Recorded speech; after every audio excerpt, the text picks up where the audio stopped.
Bismillahirrahmanirrahim. Assalamualaikum warahmatullahi wabarakatuh. Kembali lagi dengan saya Anfasa dalam channel saya Muhammad Taufik Anfasa. Membahas tentang pengantar ilmu politik. Ya, saya kan kemarin udah belajar tentang sistem politik ya. Kali ini kita akan membahas apa itu sistem pemilu dan sistem pemilu yang ada di Indonesia. Pemilihan umum. Oke?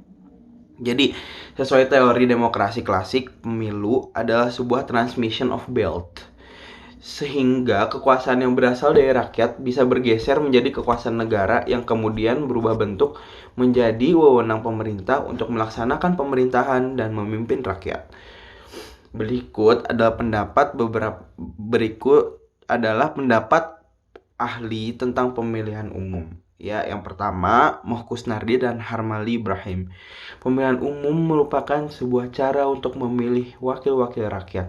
Oleh karenanya, bagi sebuah negara yang menganggap dirinya sebagai negara demokratis, pemilihan umum itu wajib dilaksanakan dalam periode tertentu. Lalu ada Bagir Manan.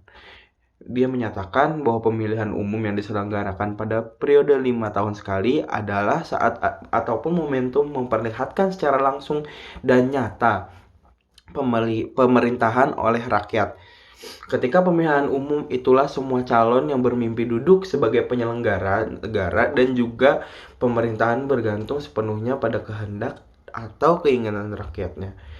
Ya, sistem pemilihan umum. Sistem pemilihan umum merupakan metode yang mengatur serta memungkinkan warga negara memilih atau mencoblos para wakil rakyat di antara mereka sendiri. Metode berhubungan erat dengan aturan dan prosedur merubah atau mentransformasi suara ke kursi di parlemen. Terdapat bagian-bagian atau komponen-komponen yang merupakan sistem itu sendiri dalam melaksanakan pemilihan umum. Di antaranya sistem hak pilih, sistem pembagian daerah pemilihan, sistem pemilihan, dan sistem pencalonan. Bidang ilmu politik mengenal beberapa sistem pemilihan umum yang berbeda-beda dan memiliki ciri khas masing-masing. Akan tetapi, pada umumnya berpegang pada dua prinsip pokok, yaitu sistem pemilihan mekanis. Pada sistem ini, rakyat dianggap sebagai suatu massa individu yang sama. Individu-individu inilah sebagai pengendali hak pilih masing-masing dalam mengeluarkan satu suara di setiap pemilihan umum untuk satu lembaga perwakilan. Yang kedua, sistem pemilihan organis. Pada sistem ini, rakyat dianggap sebagai sekelompok individu yang hidup bersama-sama dalam beraneka ragam persekutuan hidup. Jadi, persekutuan-persekutuan inilah yang diutamakan menjadi pengendali hak pilih.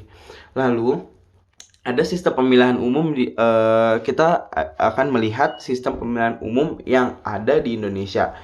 Ya, bangsa Indonesia ternyata telah menyelenggarakan pemilihan umum sejak zaman kemerdekaan. Semua pemilihan umum itu tidak diselenggarakan dalam kondisi yang vakum, tetapi berlangsung di dalam lingkungan yang turut menentukan hasil pemilihan umum tersebut. Dari pemilu yang telah diselenggarakan juga dapat diketahui adanya usaha untuk menemukan sistem pemilihan umum yang sesuai untuk diterapkan di Indonesia. Yang pertama, zaman demokrasi parlementer tahun 1945 sampai 1949. Ya, pada masa ini pemilu diselenggarakan oleh Kabinet BH Badarudin Harahap tahun 1955. Pada pemilu ini pemungutan suara dilaksanakan 2 kali, yaitu pertama untuk memiliki anggota DPR pada bulan September dan yang kedua untuk memilih anggota konstituante pada bulan Desember. Sistem yang diterapkan pada pemilu ini adalah sistem pemilu proporsional. Pelaksanaan pemilu pertama ini berlangsung dengan demokratis dan khidmat. Tidak ada pembatasan partai politik dan tidak ada upaya dari pemerintah mengadakan intervensi atau campur tangan terhadap partai politik, dan kampanye berjalan menarik. Pemilu ini diikuti oleh 27 partai dari satu perorangan. Akan tetapi ada tetapinya nih. Stabilitas politik yang begitu diharapkan dari pemilu tidak tercapai. Pada kabinet Ali 1 dan 2 yang terdiri dari atas koalisi 3 besar, NU, PNI, dan Masyumi, terbukti tidak sejalan dan menghadapi beberapa masalah, terutama berkaitan dengan konsepsi Presiden Soekarno zaman demokrasi parlementer berakhir. Dan yang ada nih, terus habis itu yang kedua adalah zaman demokrasi terpimpin tahun 1959 sampai 1965. Nah, setelah pencabutan maklumat pemerintah pada November 1945 tentang perleluasan untuk mendirikan partai politik, Presiden Soekarno mengurangi jumlah partai politik menjadi 10 partai politik. Pada periode demokrasi terpimpin tidak diselenggarakan pemilihan umum. Lalu ada zaman demokrasi Pancasila 1965 sampai 1998. Ya, setelah turunnya era demokrasi terpimpin pada semi otoriter, rakyat berharap bisa merasakan sebuah sistem politik yang demokratis dan stabil. Upaya yang ditempuh untuk mencapai keinginan tersebut diantaranya melakukan berbagai forum diskusi yang membicarakan tentang sistem distrik yang terdengar baru di telinga bangsa Indonesia. Pendapat yang dihasilkan dari forum diskusi ini menyatakan bahwa di sistem distrik dapat menekan jumlah partai politik secara alamiah tanpa paksaan, dengan tujuan partai-partai kecil akan merasa kepentingan untuk bersama berkepentingan untuk bekerja sama dalam upaya meraih kursi dalam sebuah distrik. Berkurangnya jumlah partai politik diharapkan akan menciptakan stabilitas politik dan pemerintah akan lebih kuat dalam melaksanakan program-programnya, terutama di bidang ekonomi.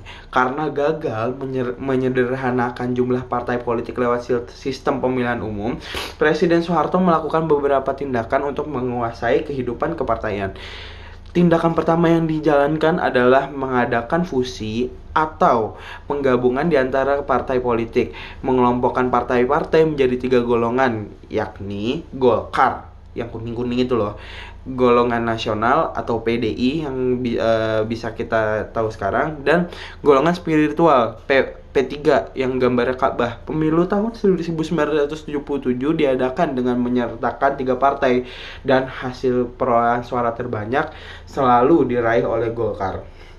Lalu ada zaman reformasi 1998 sampai sekarang. Ya, pada masa reformasi ini terjadilah liberasi di segala aspek kehidupan berbangsa dan bernegara. Politik Indonesia merasakan dampak serupa dengan diberikannya ruang bagi masyarakat untuk merepresentasikan politik mereka dengan memiliki hak mendirikan partai politik. Banyak sekali parpol yang berdiri di era awal reformasi. Pada pemilu 1999, partai politik yang lolos verifikasi dan berhak mengikuti pemilu ada 48 partai. Jumlah ini sangat banyak dibandingkan masa lalu. Lalu pada 2004 peserta pemilu berkurang dari 48 menjadi 24 parpol saja. Ini disebabkan diberlakukannya ambang batas sesuai UU nomor 3 1999 tentang pemilu yang mengatur bahwa partai politik yang berhak mengikuti pemilu selanjutnya adalah parpol yang meraih sekurang-kurangnya 2% dari jumlah kursi DPR. Partai politik yang tidak mencapai ambang batas boleh mengikuti pemilu selanjutnya dengan cara bergabung dengan partai lainnya atau mendirikan parpol baru. Untuk partai politik baru, presentasi threshold bisa dinaikkan jika dirasa perlu. Ya, lalu pentingnya pemilu apa sih pentingnya gitu kan? Pemilu tuh merupakan sarana pewujudan kedaulatan rakyat. Yang kedua, pemilu merupakan sarana bagi pemimpin politik untuk memperoleh legitimasi. Yang ketiga, pemilu merupakan sarana bagi rakyat untuk berpartisipasi dalam proses politik.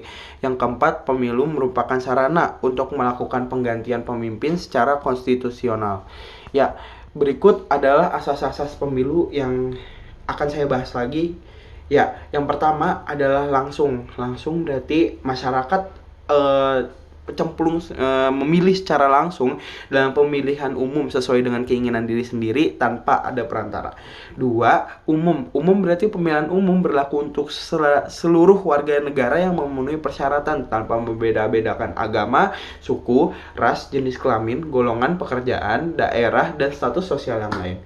Lalu ketiga, bebas. Ya, Berarti seluruh warga yang memenuhi persyaratan sebagai pemilih pada pemilihan umum bebas menentukan siapa aja yang akan dicoblos untuk membawa aspirasinya tanpa ada tekanan dan paksaan dari siapapun. Ya, yang keempat rahasia, berarti ya semua kan bebas, tapi harus rahasia. Pilihannya nggak boleh diketahui oleh orang lain. Yang kelima, jujur. Harus jujur kalau misalnya sesuai jujur sesuai dengan peraturan perundang-undangan yang berlaku.